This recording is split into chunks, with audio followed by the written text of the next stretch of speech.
Bonjour et bienvenue sur la chaîne Photogral, une vidéo en ce début novembre de reconfinement pour vous parler de la nouvelle réglementation européenne qui va rentrer en vigueur sur le télépilotage et la règle pour télépiloter les drones.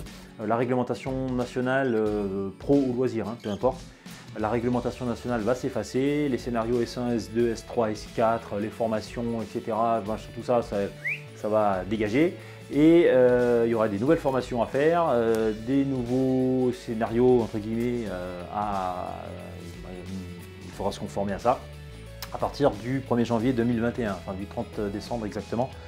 Voilà, donc j'ai pris des notes, parce que là, l'article, je vous le mets dans la description sur le site de la DGAC, du ministère de l'écologie, etc. C'est mis à jour régulièrement, je vous conseille d'y aller. C'est pour ça que je fais cette vidéo d'ailleurs, parce qu'il y a des choses nouvelles qui rentrent en vigueur. Voilà, donc ça va être, c'est pas complexe, c'est plus restrictif au niveau de la sécurité, au niveau des comportements. Voilà. Donc les scénarios S1, donc, comme je viens de vous dire, S2, S3, S4, ce sera terminé. Il y aura 3 catégories et 3 sous-catégories. Je pense bien.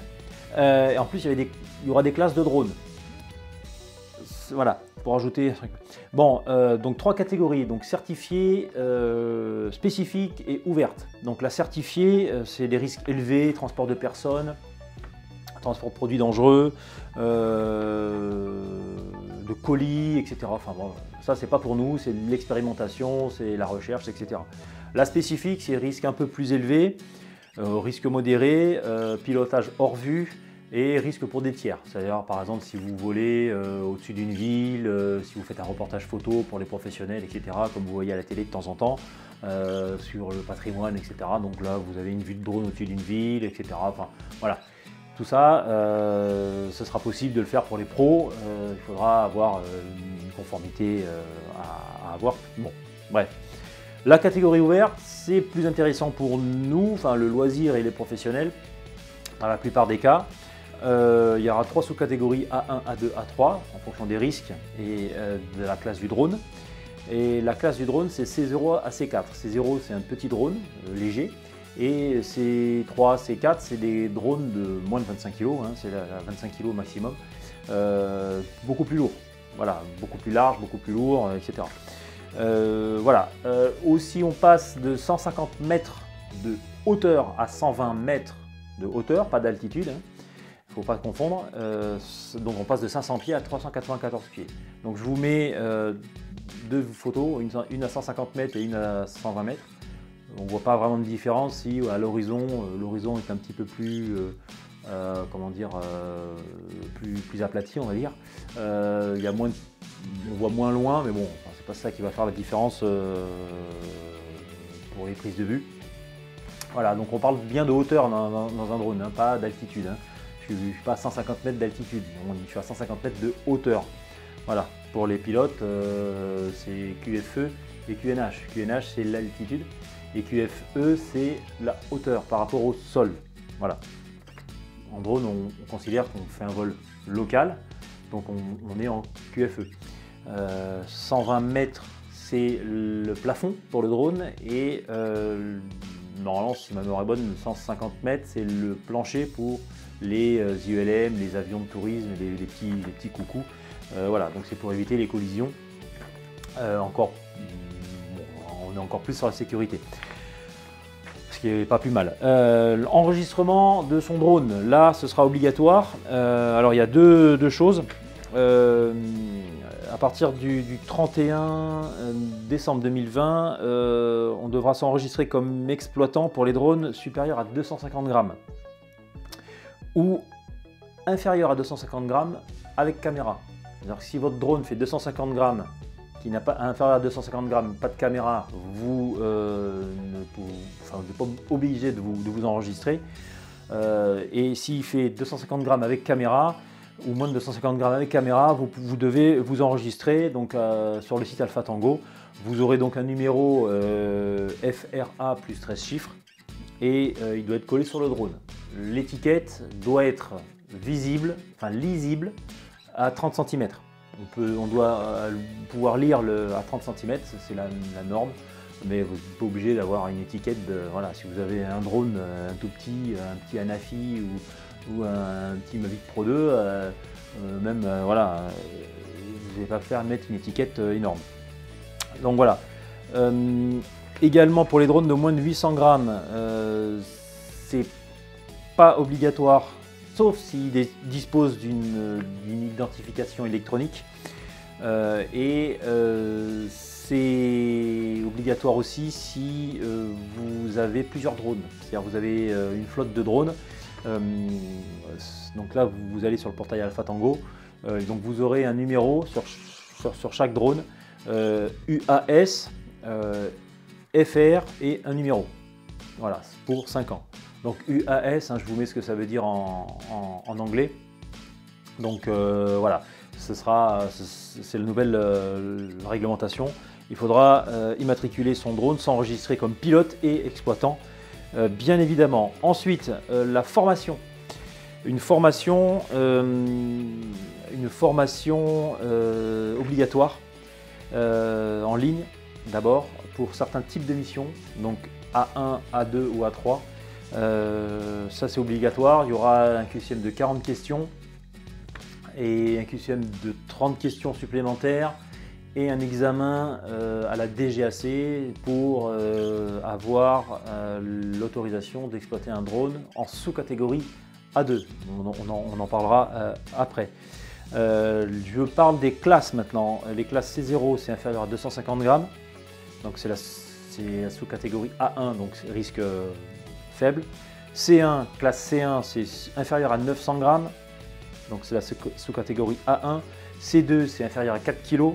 C'est la sous-catégorie A2 et c'est ça qui est vraiment beaucoup plus diplômant et beaucoup plus poussé en formation. Donc ça, c'est tous les inférieurs à 4 kg, c'est tout ce qui est la série des fantômes, des J fantômes 2, 3, 4, etc. Donc c'est cette masse-là. Et C3 et C4, c'est inférieur à 25 kg et envergure moins de 3 mètres. Là, c'est la sous-catégorie A3. Voilà, donc si vous avez un drone de moins de 3 mètres et moins de 25 kg, c'est bon. La réglementation européenne va être restrictive au niveau de la sécurité, mais je vais vous parler des sanctions, comme ça c'est fait. Donc les sanctions, il y en a plusieurs types. Il y a des amendes de la première à la 5e classe, allant de 11 € à 1 500 €. Là, c'est si par exemple vous faites voler votre drone, vous êtes en vacances, vous êtes chez un ami, ou chez vous, ou autour de chez vous, ou dans la campagne, dans votre région ou dans votre département, vous êtes obligé d'avoir, même pour le loisir, l'attestation de formation qui sera obligatoire même pour le loisir. C'est une formation donc en ligne avec un QCM. Vous devez avoir 75% de bonnes réponses, sinon vous êtes recalé. Vous pouvez le présenter autant de fois que vous voulez. Alors ne vous amusez pas à cliquer à noter toutes les réponses que vous avez. Quand vous avez faux, on ne vous dit pas où vous avez faux. Sinon c'est trop facile. Donc voilà, donc il faudra se former, donc c'est en ligne. Donc il faudra potasser un petit peu le truc et faire ce QCM là. Voilà, moi je l'ai fait juste pour m'amuser parce que je suis instructeur ELM, donc j'ai pas besoin de tout ça. Mais je l'ai fait quand même. Moi, l'année dernière, il fallait 100% de bonnes réponses. Sinon, on ne l'avait pas. Voilà. Donc, si vous n'avez pas votre attestation de formation sur vous, donc vous prenez un petit dossier, une petite chemise, vous mettez une attestation de formation, les papiers de déclaration du drone. Donc là, c'est un format PDF que vous pouvez imprimer. L'enregistrement de votre drone, là, vous devez avoir le papier. L'enregistrement de votre propriété, que c'est vous qui êtes propriétaire du drone, et si vous n'avez pas de signalement électronique, c'est-à-dire que si votre drone est un peu ancien, moi j'ai un Phantom 3 Pro par exemple, je devrais avoir un petit boîtier que je vais mettre collé sur le drone pour l'identifier électroniquement. Donc j'ai un numéro d'exploitant, il faudra que je rentre ce numéro d'exploitant dans la petite carte mémoire, et si je ne l'ai pas, j'ai une amende. Voilà, ça peut aller jusqu'à la confiscation du drone. Donc il faut faire attention. Voilà. Les sanctions, si on fait des choses beaucoup plus risquées, c'est 1 an de prison, la peine maximum, évidemment j'entends, et 75 000 € d'amende si on vole de façon non conforme à la sécurité. Donc si vous faites n'importe quoi avec votre drone, vous allez en ville, vous volez au-dessus des gens, etc., ça peut aller jusqu'à 1 an de prison et 75 000 € d'amende. Après 6 mois de prison et 15 000 € d'amende si, sans faire exprès, vous faites une maladresse ou une négligence, ou vous volez ou c'est interdit. Alors si c'est interdit, il n'y a pas de grand monde, il n'y a pas de tiers, il n'y a pas de personne, mais c'est interdit de voler, si vous vous faites choper, c'est 6 mois maximum d'emprisonnement et 15 000 € d'amende. Et donc 1 an d'emprisonnement et 45 000 € d'amende, peine maximum évidemment, si vous portez atteinte à la vie privée de quelqu'un, si vous filmez les personnes dans leur jardin, si vous filmez, voilà, donc ça peut aller jusqu'à cette peine-là. La peine maximum, bien évidemment, c'est toujours dit en peine maximum. Le dispositif de signalement électronique, je viens de vous le dire, ce sera obligatoire pour les drones de plus de 800 grammes. Dernier délai, c'est le 29/12/2020, donc vous avez intérêt à être rapide. Donc c'est un petit boîtier à coller sur le drone. Vous allez avoir votre numéro d'exploitant, donc vous allez déclarer votre drone et c'est ce numéro là qu'il faudra mettre sur le drone. Si vous avez plusieurs drones, vous pouvez jusqu'à voilà, vous pouvez avoir plusieurs drones, alors il n'y a pas de limitation. Si vous pouvez avoir une balise sur plusieurs drones. Mais ces drones-là doivent être de la même catégorie, même propriétaire, c'est-à-dire que vous devez être le propriétaire de tous les drones et la même plage de masse. Et les drones doivent être dans le même groupe, c'est-à-dire la catégorie A2 ou A1 ou A3 et la classe C1 ou C2 par exemple. Voilà. Il faut que ce soit vraiment respecté.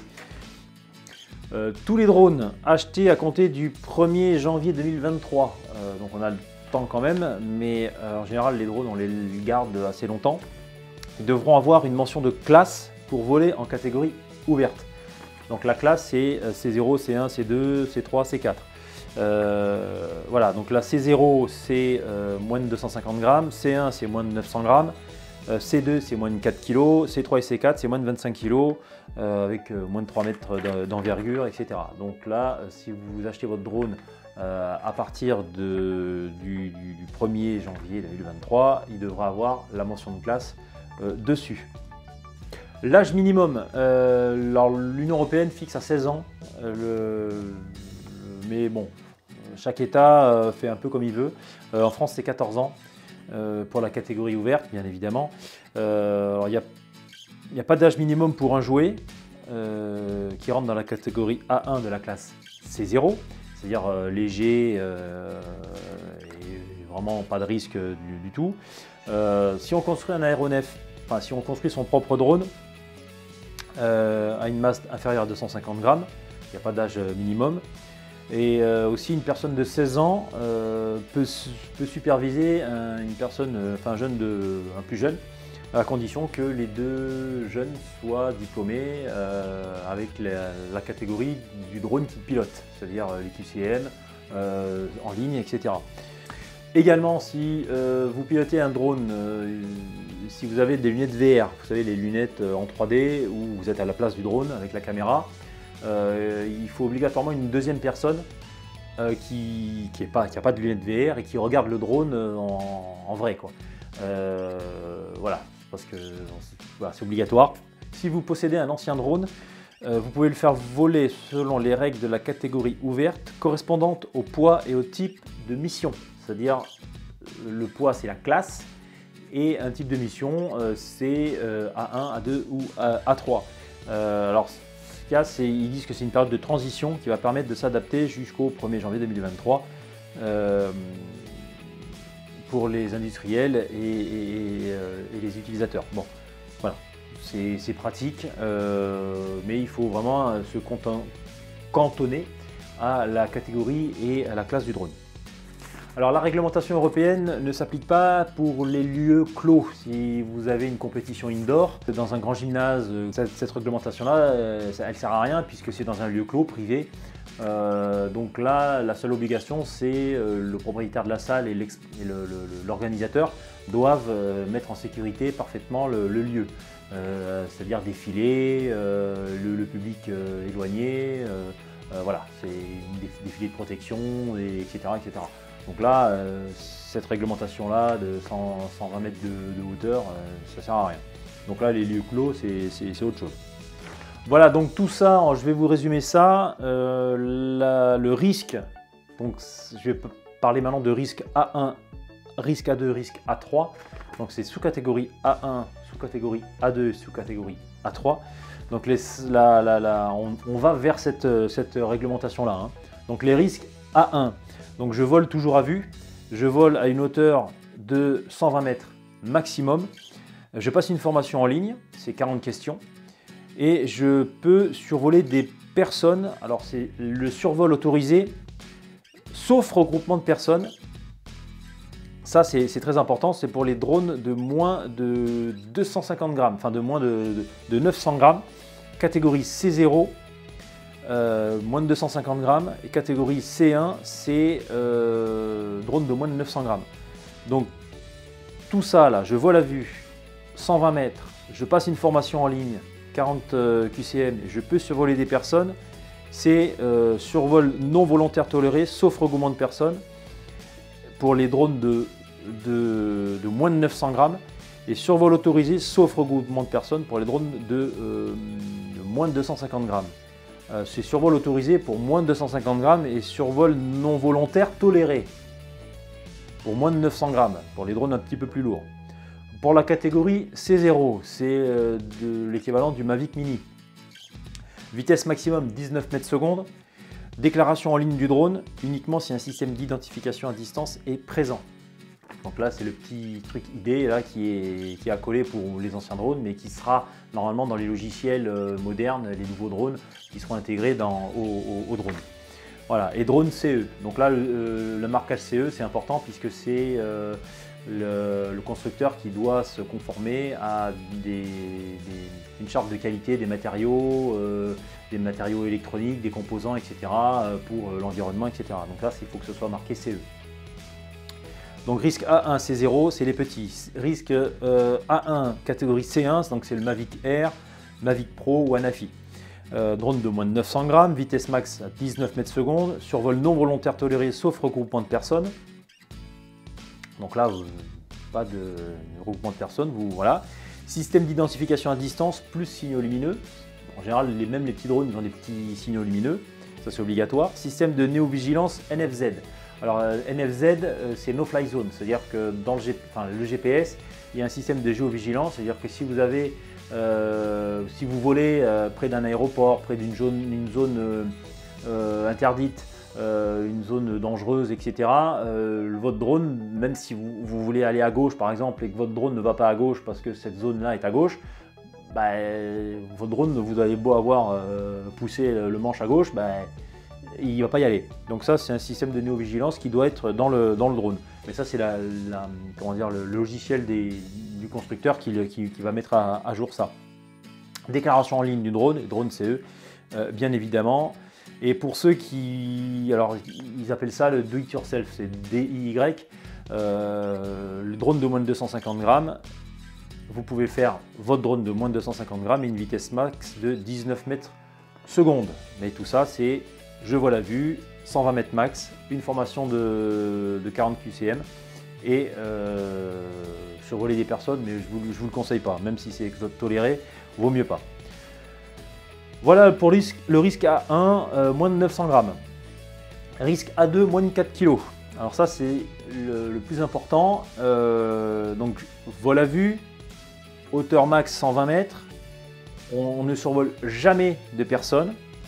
Je vole à une distance de 30 mètres minimum d'une personne. C'est-à-dire, sauf en mode basse vitesse, 3 mètres secondes, la distance est de 5 mètres. C'est-à-dire que 19 mètres secondes, 30 mètres minimum. Mais je peux aller à 5 mètres s'il y a un mode basse vitesse dans le drone. Donc 3 mètres secondes. Et je suis titulaire d'un brevet d'aptitude composé. Alors là, c'est ça qui est important. D'une formation en ligne, 40 questions QCM. D'un examen théorique complémentaire de 30 questions QCM toujours en ligne et d'un examen au centre DGAC. Là, vous allez devoir vous déplacer physiquement dans un aéroport. Donc moi, je suis en Dordogne, donc moi c'était Mérignac. On est dans une salle, une salle avec des ordinateurs, une salle de classe, hein, et on passe l'examen. Donc là, c'est des QCM. Donc il faudra potasser un livre avant. Voilà, donc là, vous avez des cours en ligne. Vous payez voilà, pour vous entraîner ou vraiment des bouquins qui sont vraiment spécifiques à la nouvelle réglementation. Là, je vous mets quelques exemples en description. Voilà, et un examen centre de DGAC. Donc là, il y en a un à Bordeaux, il y en a un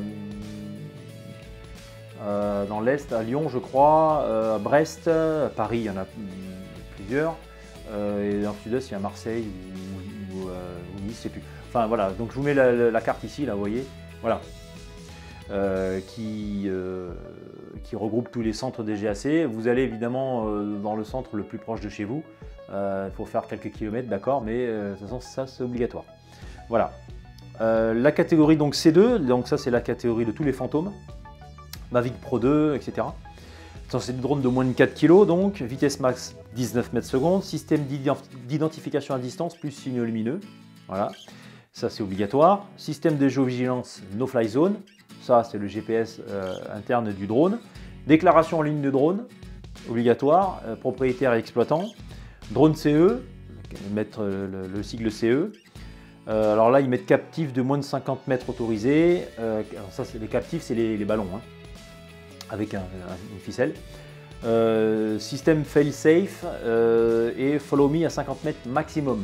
Donc le système fail-safe, c'est un système du drone sur la sécurité. S'il y a un problème, par exemple,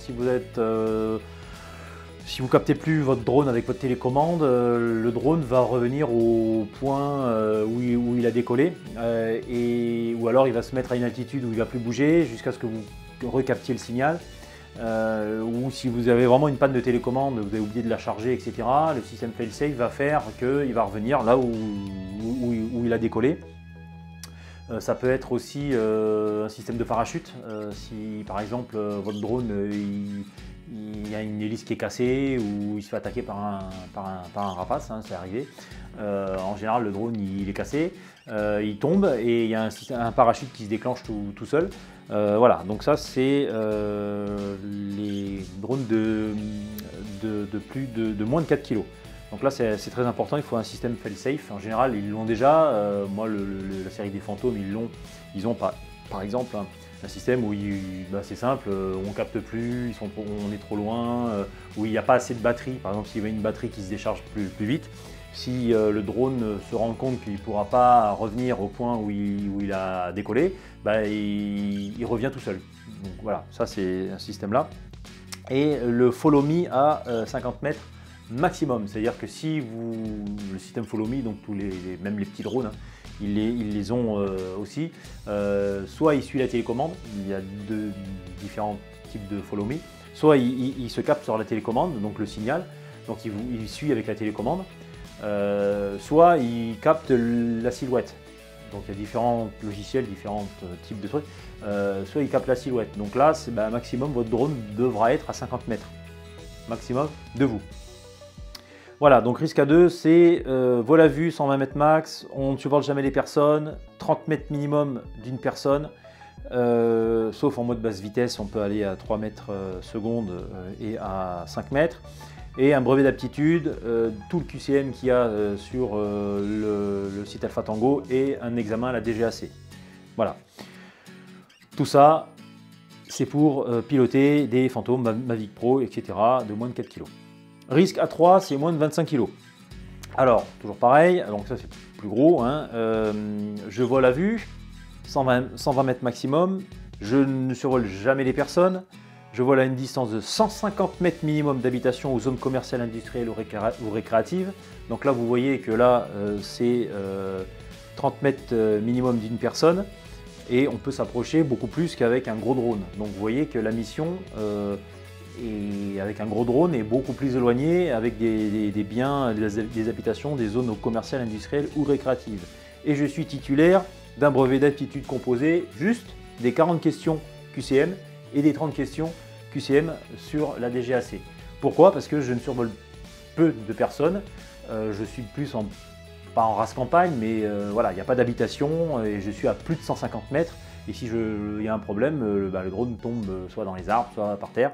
Il y a beaucoup moins de... Voilà, donc il y a une formation à faire, mais il n'y a pas de diplôme de brevet à passer. Voilà, même si le drone est gros. Hein. Donc voilà, catégorie C3, donc c'est le style de matrice 600, c'est ce type de drone là.